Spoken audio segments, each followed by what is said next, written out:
Hello, I'm Craig Constantine. Welcome to the Movers Mindset Podcast, where I talk with movement enthusiasts to learn who they are, what they do, and why they do it. My guest today is Hayley Chilvers. Welcome, Hayley. How are you this afternoon? Hello, Craig. I'm great, thank you. My pleasure. As I always say, I got nothing to talk about. Let's hit stop. I'm gonna just bring people up to speed a little bit. Iceberg principle. I'm hooked on this idea recently, something like a year and a half ago. I forget where I first saw it, but the idea is, icebergs, right? Like 7/8 or 9/10 of them are below the water. So the thing that sticks up is like, oh, look how beautiful it is, but there's like this big thing underneath. All right, so iceberg principle, not in the dangerous, it's going to sink your ship sense, but iceberg principle in like you see this dance, which is apropos of today, see this movement practice that somebody is demonstrating, all this stuff. What you don't see is all this stuff under the water, all the work that goes in. So iceberg principle. I know that Hayley has recently, I'm going to say shoved might be a better way to put it, but has leapt into entrepreneurship, teaching, coaching virtually. And one of the things that I was thinking about going into this was how I love to take 2 points and just like smash things together. Hayley knows this already, but how has your experience, because new iceberg, right? The little bit that people can see, the little bit that your clients experience is really backed up by all this work.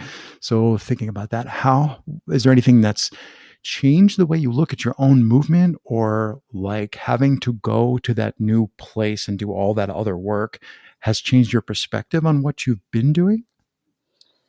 Yes, such an iceberg of a question, isn't it?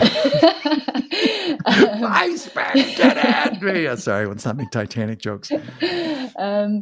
Gosh, yeah, there's so many. So I was obviously pre-COVID working mostly as a dancer. I was doing a little bit of training. It was all in person. When COVID happened, obviously theatres just kind of stopped dead in their tracks, and it was a really scary time to kind of figure out what I was going to do from that point. People obviously weren't up for training in person at that point. Right. And so everyone, as we all know, sort of jumped online, and it became suddenly a huge thing, which nobody was doing before. You know, the idea of doing any sort of movement or especially personal training session online just seemed crazy. Yeah, exactly. I mean, unless you're really far from a bunch of people, but like, why wouldn't you just serve the people closest to you? Absolutely. And so, it's lots of new learning just in that, actually, in terms of, I didn't really start off with this idea to kind of develop it into some online coaching platform. I guess it was just about survival and adapting at that point. So I jumped online with clients and learned a whole bunch about how you actually coach through camera, because obviously that's a completely different skill set in itself. Yeah. But yeah, then more than that, my partner, he's a filmmaker as well. And so obviously his industry was completely sort of flawed. And so we sort of came together. He's got lots of great creative camera skills, and we kind of teamed up to make some fun video content for clients, and also just start to build a bit of an online coaching platform. And the learning, let's just say it still hasn't stopped, but it's just endless. I think one of my biggest learnings was in how to communicate verbally. As a dancer, obviously, everything you do is with the body. Even when you're in the room, when you're coming up with ideas, they are physical ideas that you're sharing. You might obviously verbalize some things, but mostly you're showing and demonstrating that way. And if you're in a group with professionals, you don't need to say much because they just pick up so much visually anyway. Right. They read your body language, right? And so, yeah, using my voice for the first time on camera, for a start, is just a whole new thing. Like, talking to a camera felt like the most unnatural thing in the world to me. Even though I'm used to being on stage, you're playing a different character. You're not sitting there as yourself, sort of sharing your innermost thoughts or feelings about things, or, just explaining something like very thoroughly. Without moving whilst you do it. So we had a lot of fun doing that, because Chris would just look at me and I'd just be like sort of all glittering about and like, no, can we go again? And he's like, you need to just calm down, breathe. And so that was there was big learning just in that alone, to be honest. And one of the biggest things that brought it up was the confidence I had in my voice wasn't quite as maybe strong as I thought it was. It was interesting. I've never felt unconfident. And I think partly that's because physicality that I've always had in my life has always given me a real sense of self and a confidence in moving through the world exactly as I am. But there was something about really having to focus on communicating for the first time that was just so new and so vulnerable and brought out a lot for me in terms of going, okay, this is an area that you really need to work on if you're going to sort of grow any sort of business really moving forward. So that, yeah, that's one nugget. One nugget. Do you have a second nugget, or do you want any one of 9 questions I have? Let me maybe give you one more thing. I guess the other learning, the biggest thing that came from it, or the thing that maybe people wouldn't know or wouldn't have seen, really was just also having to dig deep and figure out the why you do what you do. And especially when you come to sharing it, as I was obviously looking to do in coaching, I'd always been training people, but trying to ask yourself, okay, from a business perspective, like, who do I want to be? What message do I want to share with the people that I'm training? That was really interesting because you don't always ask yourself those questions. I think for me, movement has always been so, instinctual. It's just been something that I've always done, and I've not necessarily asked myself why too deeply. I think I've just always felt the why was obvious. Yeah, or maybe not obvious. The why, I was going to say the why is ingrained, or the why is instinct. Yeah, like I can picture you going, how would you not? What do you mean? Of course I have to do that. There's a word for that, but it escapes me because Yeah, I think it's exactly that. It's just so ingrained that I hadn't stopped to think about it. So actually, it was really nice to be able to do that, and I learned a lot about what I want to say as a mover, as a teacher, as a coach. Yeah. People who listen to the show are like, okay, what's Craig going to say? Because I have like 900 things I want to say. And what I'm going to say is, I think a lot and practice and read and work. Like a big thing that I work on a lot is talking is slow. So yours, everybody's ability to think about things vastly outpaces your ability to speak words. So I'm not advocating for speaking more quickly, but I find the more that I like work in something, for example, podcasting, where I'm forced, all right, you only get 12 words, 7,000 thoughts, you only get 12 words. That really helped me clarify my thinking. So Kurt Vonnegut, I think it was, said, if you can't write well, you don't think as well as you think you do, or something like basically your thinking shows up in your writing. Mm-hmm.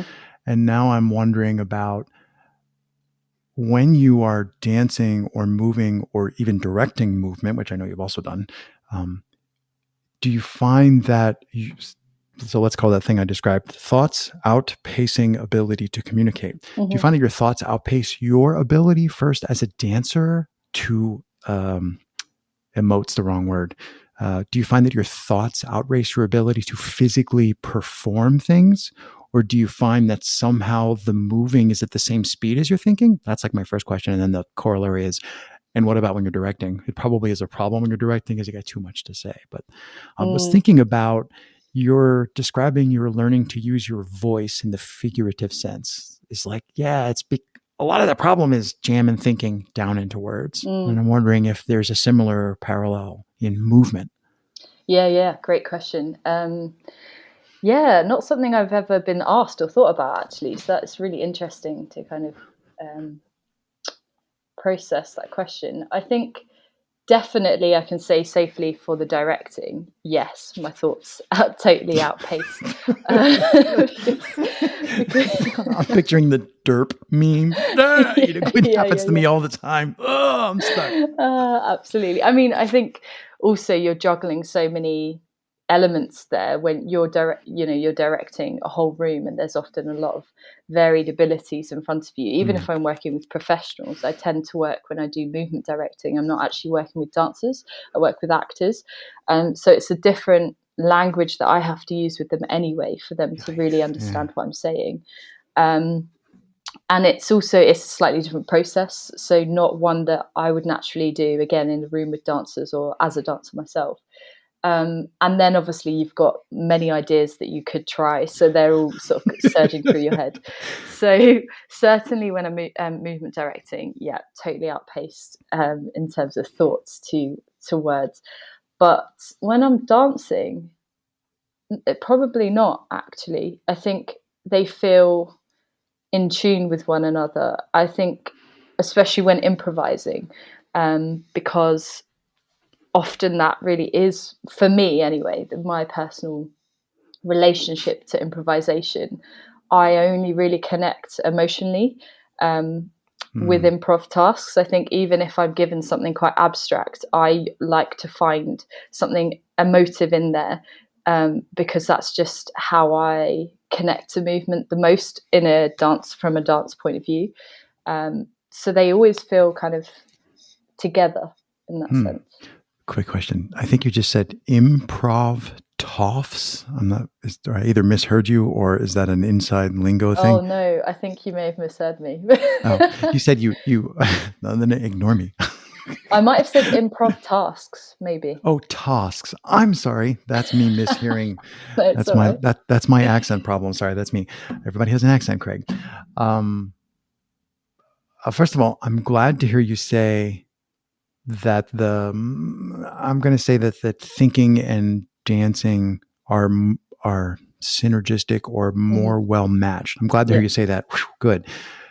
And then the next question that I have is, let's talk a little bit about why that might be. And the first thing that I think of is, well, especially in this show, I wind up talking about embodied practice a lot, and it comes up all the time with all the people that I want to talk to on microphone and off. And the people who are in team embodied learning, we're all like, yes, embodied learning. And I think what we're both pointing at here is the thinking that we do when we're moving. What are we thinking with? Well, we're thinking with our entire nervous system, which is mostly hanging out of the brain, right? It's all this other stuff.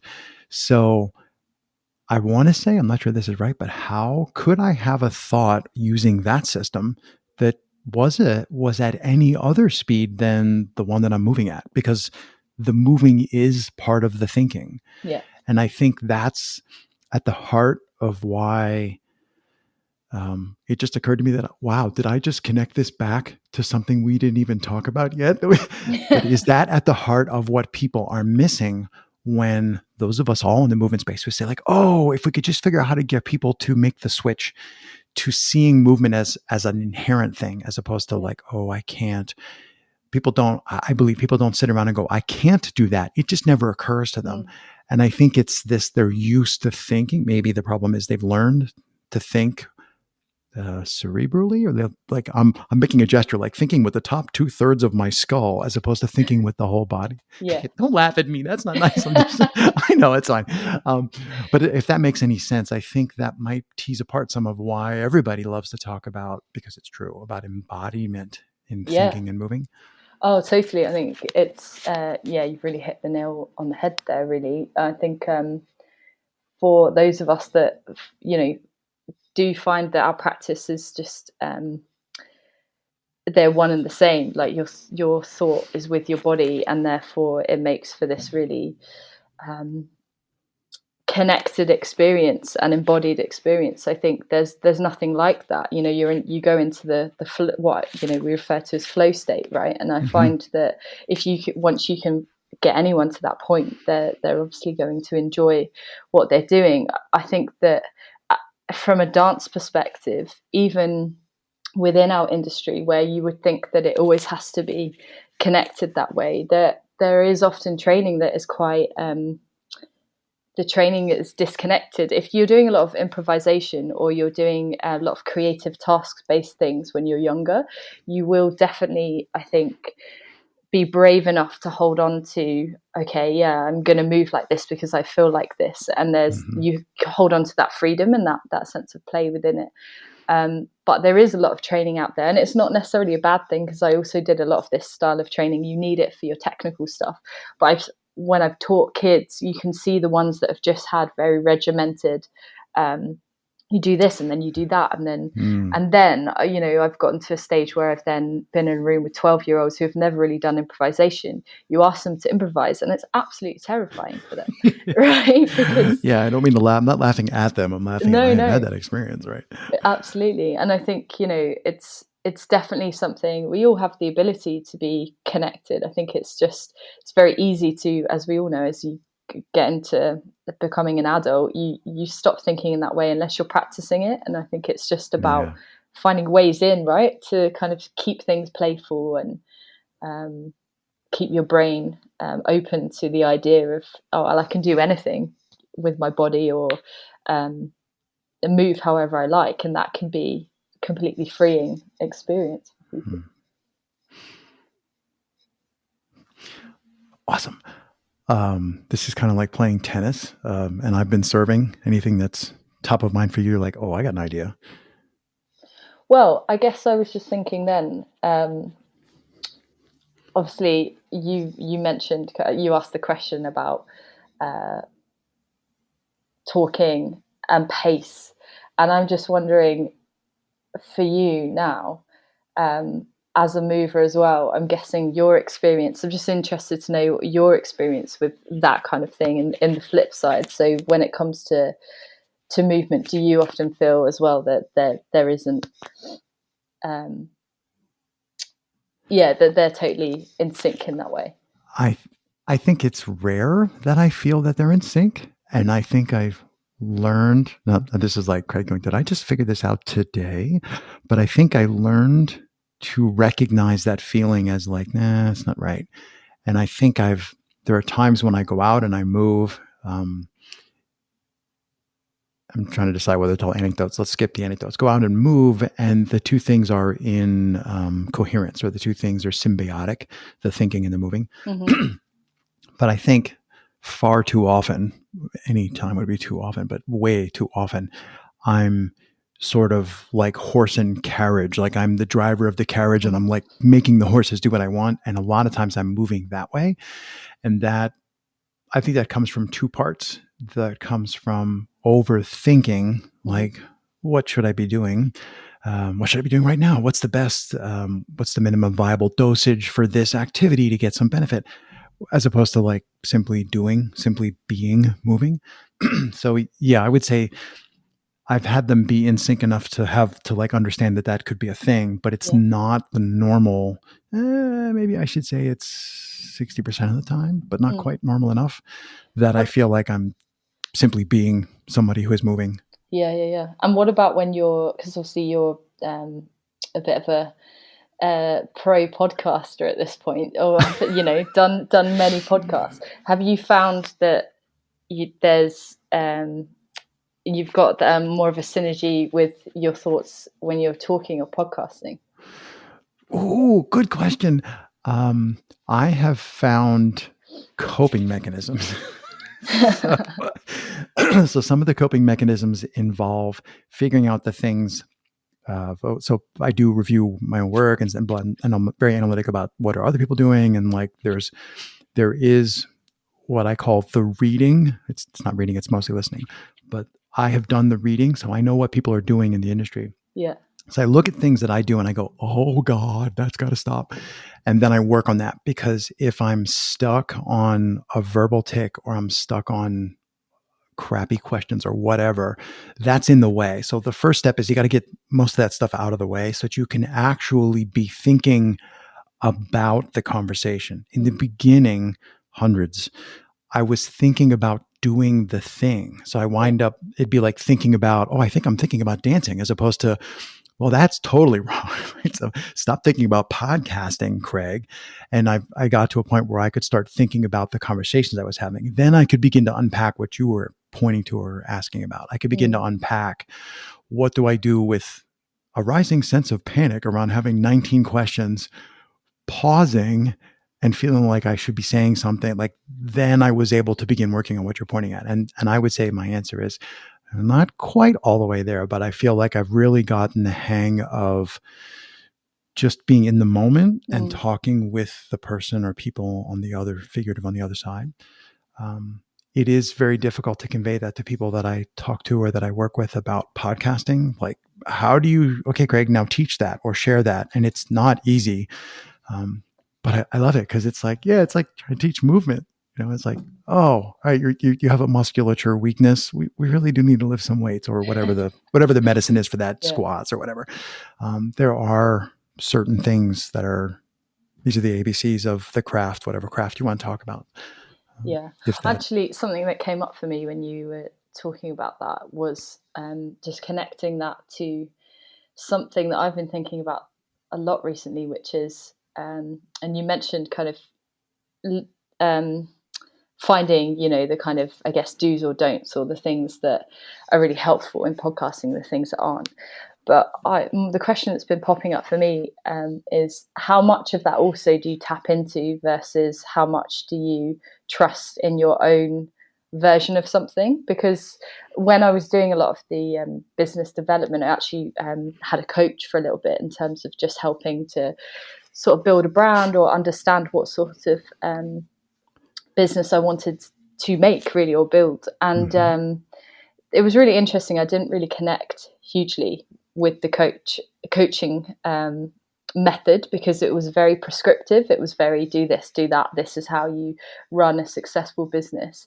And I felt like so much of the heart of me wasn't in there at all. And I actually walked away from it completely because I just thought, I'm not really, this isn't authentic. This like isn't, you're selling your soul. Yes, this isn't authentic. And I don't think you can't build something, I think, sustainably off something that isn't authentic. I think it needs to be an extension of yourself, especially if it's you that you're essentially selling. It's your sort of craft or your skill. So that's something that I find really interesting, like the balance between what actually is good practice and what actually then is just uniquely you and should you keep, because some of those quirks that someone might tell you, oh, maybe you shouldn't pause at the end of a question or do something different ways weird, of using could just, language or pacing. you know what I mean? Yep. There's like so many things there. I will say, and what I'm about to say, I intend to apply to both podcasting and movement and coaching online, which I haven't done. Well, I actually have done a lot of coaching online now that I think about it. Sorry. It applies to everything. There are two different ways to look at it, and both are valid. One simply has to choose. So one way is what I call the artist in the workshop. You're just like, you go to the workshop, you close the door, you put on your painting smock and you start painting, right? And then I don't want to be morbid, but when you die, you're going to have a whole building full of paintings and people are going to go, holy Toledo, either this person sucked or they were awesome. There's absolutely nothing wrong with that. That's super important if what one wants to do is to simply be creative. So as I'm sure you know, you can just go dance, play music and dance by yourself forever. That's totally valid. It's a useful use of a human life. So that I call that art for art's sake. Just go be creative. It can be podcasting or movement. It is going to necessarily be in conflict with the other path one can choose, which is, I like to talk about trading with other people because I don't really like to talk about money, like you pay me, I pay you. It's like, I made a thing, I traded it with you. The definition of trade, willing trade, is we're both better off. I think I made off better. And that's what we want. If you're going to do that, you necessarily have to change your perspective from first person to at least some portion of second person. So in the first one, I'm in the artist doing the painting. It's all about me. And there's nothing wrong with that. And people are really good at that. We're inherently good at being selfish. That's fine. But the second part is tough because you're going to have to say, I have to give us some amount of selfishness. I mean, you can zoom out and say, yeah, I'm being selfish. I want my work to be traded with others and valued. That's me being maximally selfish. Yeah, but in the nuts and bolts, you have to give up some selfishness to think about those other people. So that makes a tension. What do I want to do with podcasts? I'm only pressing record incidentally. I really just want to have cool conversations with people. And this is an excuse to get people who don't know me to show up and talk to me for an hour. It works. It's like magic. But I also would like to make this be my primary source of income, and I'd like to get paid to do, I don't want to get paid to do this, but work that's based on this kind of stuff. And to do that, I have to be, what does the industry look like? Should I be in a union? There's all nuts and boltsy stuff. So I think those two things are, and again, in any context, those two things, like the self-directed I based and the other directed, which is really about, what I'm saying here is really about your why. And people can come at it from different ways. You could become a really great painter, but don't get grumpy and indignant if you don't get discovered. You could paint all the way to the end of your days and don't expect anything from it. But if what happens to me is I can't do that. I love to do that, but I also want to put things out in the world. I want people to trade with them. I want, like, this is crazy, but like my greatest joy is I have gone places, like in movement spaces, and introduced random, people walk up to me and say, hi. And I just have a habit of saying, hello, I'm Craig Constantine. And people go, oh, that Craig. And that is just like, what? Somebody who knows my work. And then I immediately say, what's your favorite episode? Because that feedback is so rare. So those two things, the I directed and the other directed, are always going to be, you're going to have to choose. You're going to have to make the balance be intentional. And I personally think the way to do it is to do the other directed first. If you really want to be in for the long run, what is everybody else doing? What are the rules of the game? Not why the rules are that way, just like, we do it like this. Good. Learn to do it that way. And then you can break all the rules you want with your own personal. That's just my opinion. It's a great way of looking at it, actually, as well, because I've had this, as you said, it applies to everything really. And there's always a kind of debate within the dance scene of like, how much work do you make? Do you make work for yourself, or do you make it to please an audience? And I've always thought, well, if you're making it, if you're making it for an audience, then you should be, you have some responsibility for their experience. Their experience, So I find that interesting. But it's a great way that you put that, actually. I'm definitely going to steal that for the next time I'm having that. I didn't make that up. That's my distillation from various people that I've taken courses from and had coaching from and stuff. And it also varies. For me, I tend to be like a megalomaniac. So for me, don't be out in the yard doing your own thing. Like, what do other people, what's a problem that you can try and solve? Or everybody's own personality is going to maybe help them decide what's your strong suit, the I stuff or the you stuff. What's your strong suit? Go the other way. That's the hard way. Go the other way first. Yeah. Good job. So when you start in your podcast, that was a really good question that didn't have a question mark, didn't lilt up at the end. That's exactly how you do it. You hold up, hey, I have this thing. You hold it up figuratively, you hold up the idea, and then you just hold it there until the other person is bursting to talk, and then you stop talking. That's how you do this. Nice. Okay. It is interesting. I find the whole podcasting, well, it's a conversation, isn't it? But it's not a conversation like we'd have if we just had a cup of tea in a room, because we know we're being recorded, right? I disagree. If, maybe for you, but do a few of these. This is exactly what conversations with me are like in real life. I move around more. I don't stand directly in one spot. But other than some physical restrictions, I think what makes, when you listen to a show, when anybody listens to a show and goes, oh, that was great, it's when you feel like you were just lurking the expletive out of two people having a conversation. Like, that's what you want. Totally. I get that is the purpose. And I can see that when it's good podcasting, that is exactly what you get. I guess what I mean by that comment is more, there's obviously, as the host, you'll get more experienced at making that the case, especially you're making someone else comfortable enough for that to be the case, right? Which that's the goal. But also, I think there's got to be, from the other person's point of view as well, they probably don't podcast a lot. So I wonder what that journey is. I know certainly for me, I'm more nervous than I would be. It definitely feels like a conversation I would have with you, but I am obviously aware that I'm being recorded because I don't podcast all the time, right? So I guess that's where I'm going with that, in terms of maybe more so from a guest perspective rather than a host. But it's a good, like you were talking before about, you brought it up. I mean, it doesn't matter where it comes from, but the idea of what did you learn from becoming an entrepreneur online? being a guest, I tell people all the time, if somebody ever asks you, especially if it's me, if somebody ever asks you to be on a podcast, please say yes. It's the greatest thing you'll ever do, because it forces you into this new space. And you get, I know this isn't your first rodeo on this, but it gives you this new, like, wow, I never did that before. And that really wigged me out. Why did that wig me out? Like, new experiences are precious and rare. So doing a podcast with someone, whether or not the host is any good, like just, having a time constraint, really, like, out of the corner of my eye, I watch the clock tick the whole way through the show. I know where we are and where I want to go. And just doing that, even as a guest, knowing this thing has a limited, there's a limited space. And cool. There's a million things I could say. I think I will just say, and of course, the final question, 3 words to describe your practice.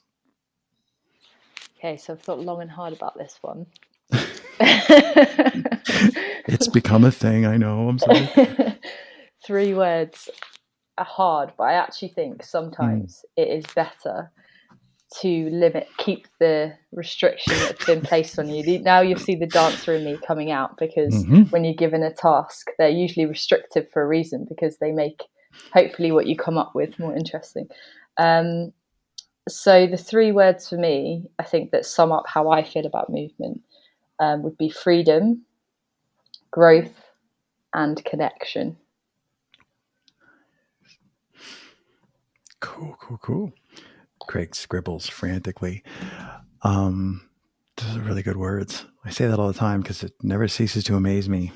I had a guest, episode 2, I think it was, say to me, 2 words is I don't know, dichotomy or thing, but 3 words gets complicated when you start talking about I've heard this before, the 3 points. And I stole the idea for 3 words to describe your practice from somebody else. There's a whole other episode about that.